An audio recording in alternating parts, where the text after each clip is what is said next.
Hello, very good morning and welcome to Athavan newspaper highlights. Today, Wednesday, 20th of July 2016.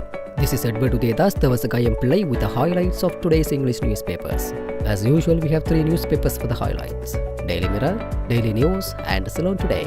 Firstly, let's have a look on the Daily Mirror. The main headline says, a top post for Mahendran would play a role in IMN jobs program.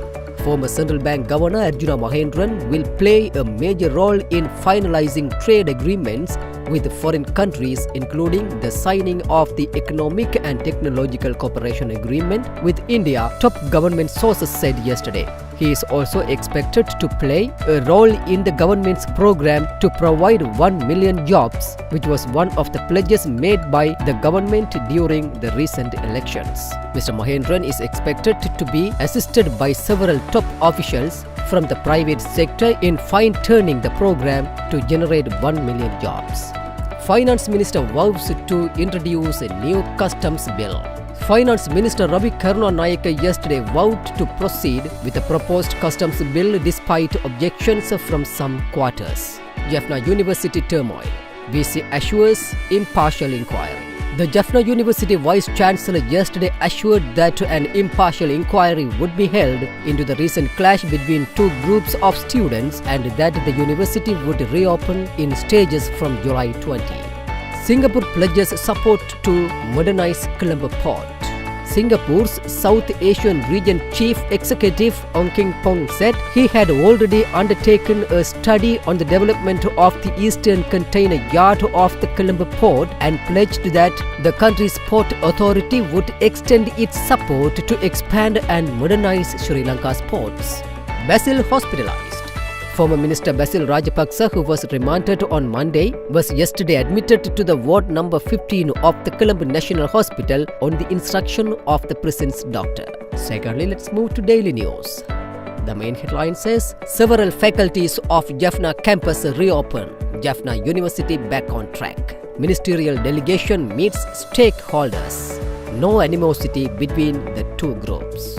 Several faculties of the Jaffna University, which were temporarily closed after a clash between two groups of students, will reopen today following successful talks by the three-member ministerial delegation with all stakeholders. Representatives of the two student groups involved in the clash, speaking to the media, said yesterday the situation at the university was peaceful and there was no animosity between the two groups. While identifying the incident as unfortunate, they urged the authorities to reopen the university as the situation has returned to normal. They also vowed not to repeat such incidents in the future.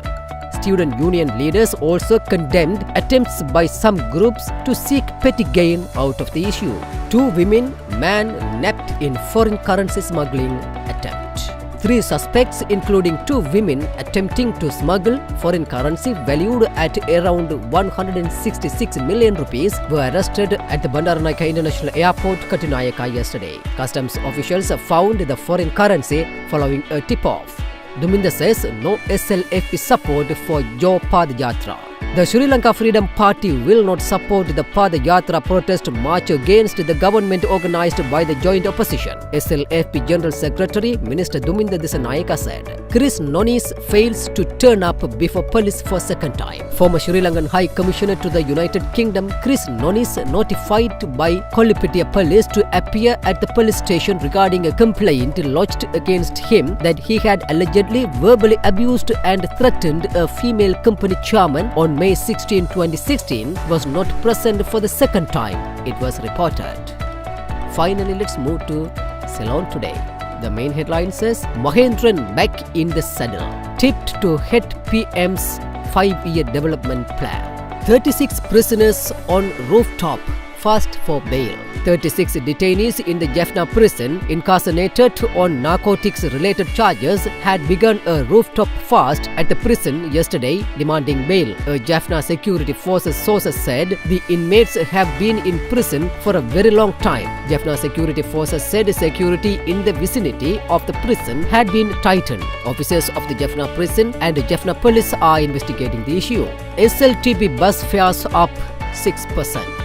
Deputy Minister of Transport Ashok Abesinghe said bus fares of the Sri Lanka Transport Board will be increased by 6% from 1 August. He added that bus fares on expressways and those of luxury long-distance buses will also be increased proportionately. With that, let's come to an end of today's paper highlights. We will come with more news tomorrow morning. Thanks for listening to Athavan News Paper Highlights.